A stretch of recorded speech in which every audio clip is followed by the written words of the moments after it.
good morning, sir. Good morning. Allow me to introduce myself. My name is Romeo Siacor III, a 3BPED-A student of Spirit Department of University of Southern Mindanao, Cabacan. So, good morning again, sir. How are you today, sir? Um, I'm good. Good. So, thank you nga po pala sa pag-accept ng interview ko, sir, sa inyo. Welcome.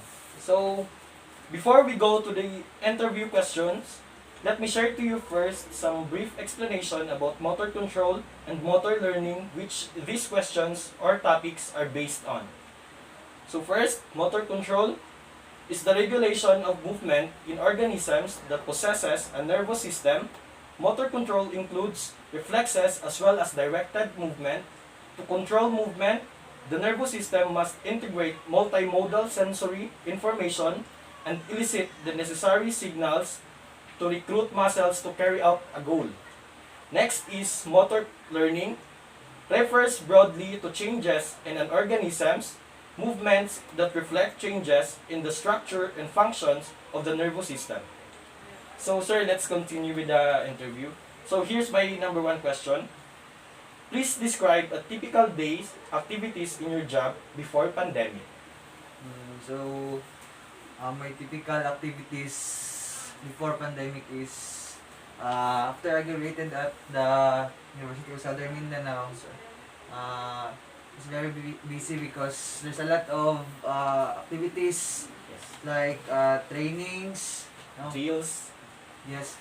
And there's a lot of schools na nag-hire sa akin and to train students, train different dances, such as folk dance, contemporary, cultural dance, and drum and large. So it's very busy, no, before pandemics. It is very busy because there's a lot of activities na binigay sa akin, and it's quite pressure during that time, but now wala kasi pandemic. Sa iba't ibang mga schools yan, sir, no? Yung mga ano mo. Ibang schools. So, number two, sir. What do you find most rewarding and enjoyable about your job before pandemic? So, for me, the most rewarding and enjoyable about my job before pandemic is to produce a good quality of performance. No? Even though you won or not, but it's very fulfilling as a trainer to produce a good quality of dances or to perform, no? Sir. To enable them to perform the best, which is it's very fulfilling in my part because as a trainer you should give not just should not aim for the victory, but you should aim For the skills. the skills that Yes, sir. the student might acquire.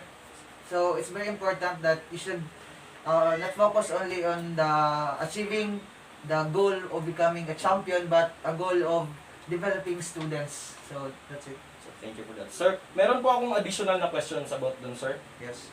How do you teach the actions para mas madali nilang matutunan yung mga steps ba, sir? Teaching different students or different dances, especially in terms of kasi may iba-ibang kasi kagaya ng elementary. Sa part na elementary, it's very challenging Okay, sir. Yes, sir. kasi you need to start teaching the very basic talaga. Fundamentals. Oh, yes, sir. Even though kahit mga matatanda na ang tuturuan mo, or even though may skills sila, but then you need to teach the very basic because the basic skills is very important kasi doon makukuha or maperform ng student yung skills or dance or tawag nito performance pag dapat basic skills ang ituturo mo talaga kasi pag basic skills diyan diretso makuha ng students. For example, teaching ma-apply mo yung ibang another step pag ang basic skills is master nila. So you need to give the basic skills, then master mo sa dapat sa students sa yung iti-train mo yun. So that's it. So, sige sir, thank you for that. So, next question. What do you find the least enjoyable part of your job before pandemic? As being an instructor, sir.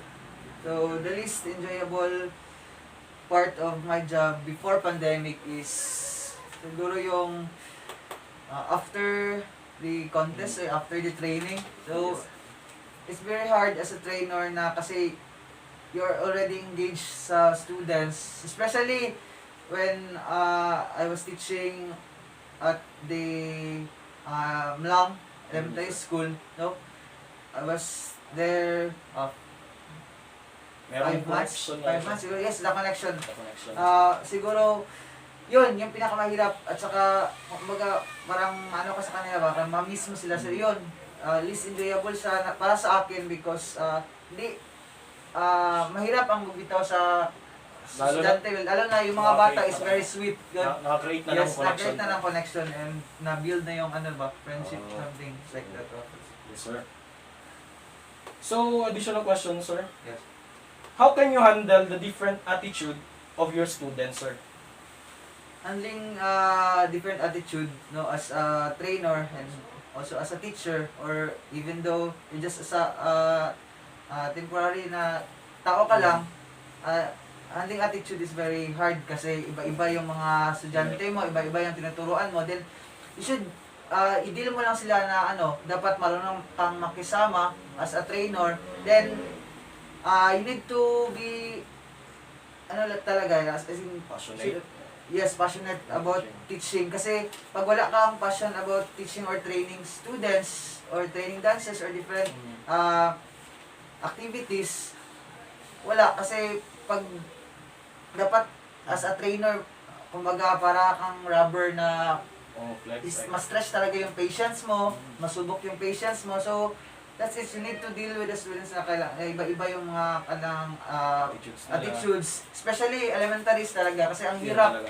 Kasi as a trainer, kung elementary yan, tuturuan mo, para ka nag-deal Kasi more on ng bata.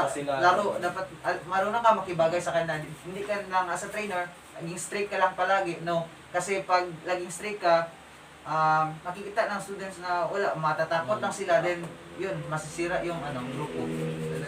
Thank you for that, sir. Next question number 4, sir. What knowledge do you think is the most essential to possess in your job?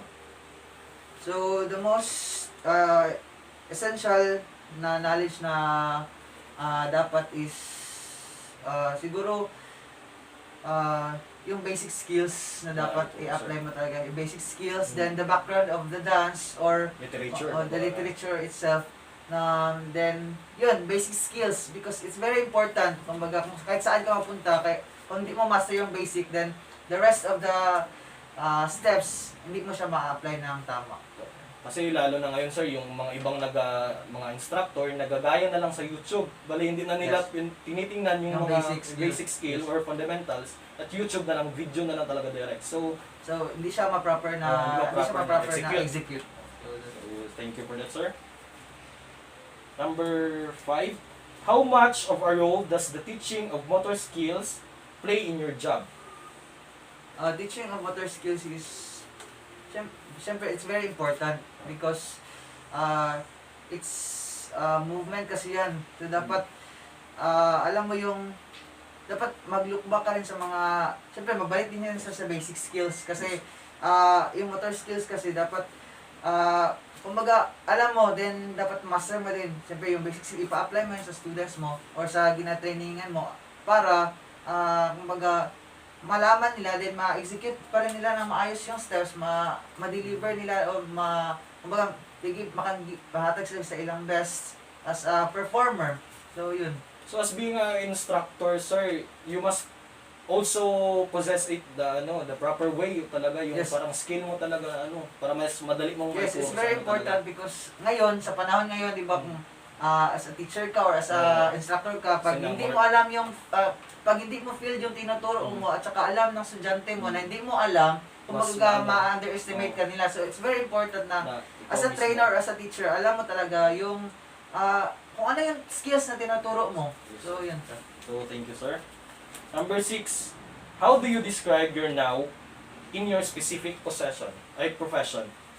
So, how do I describe my now Yes. in my In today's situation, sir. situation? So, today is pandemic, no? So, mahirap kasi kumbaga, nandoon ka na sa part na yung you're very eager na sa mga Oo, competition, then pagdating biglaan, Tapos, na wala. So, yung mga learnings mo, mm, kumbaga, yung skills mo, kumbaga hindi mo na na-apply ng maayos. So, kumbaga, yung ngayon, parang wala, mukhang back to basic kasi hindi mo magagamit.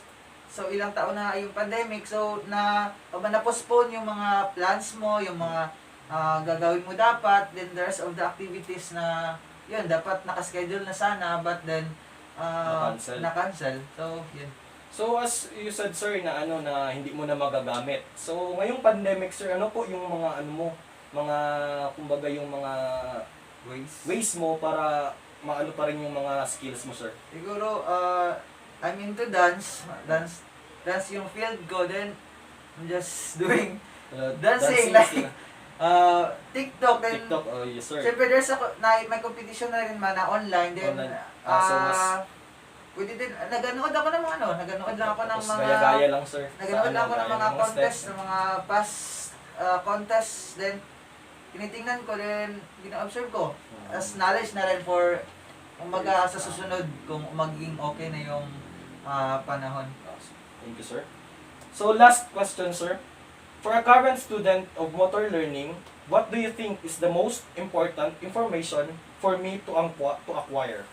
So, it's very important na dapat you should deep sa basic talaga. That's important kahit saan ka pupunta, dapat alam mo yung basic skills because yun sa amin sa college or as elementary pa, dapat basic skills is very important.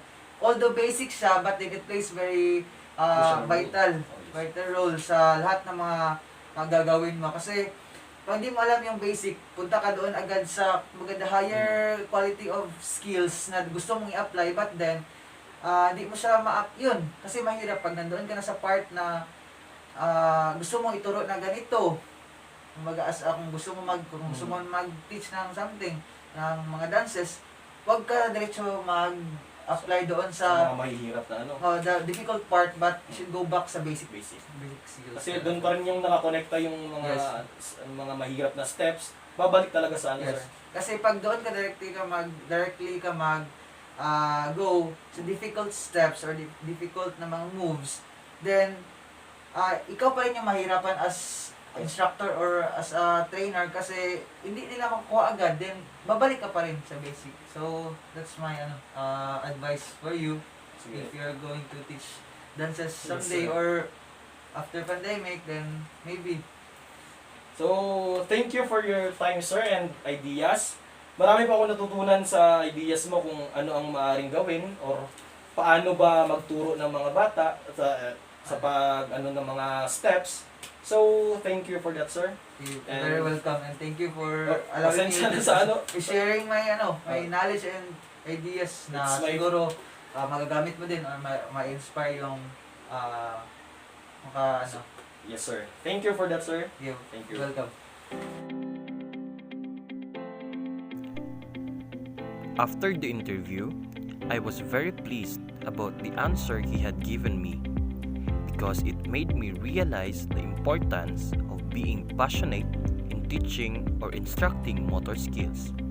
I also learned that to become an effective instructor, we must learn and master also the basic fundamentals of motor skills and motor controls for us to be able to teach no matter how complex the movements are.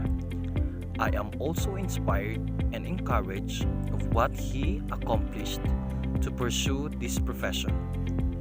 I am very thankful to interview Sir Ginio A. Laguna because I have learned a lot from him that I can relate on.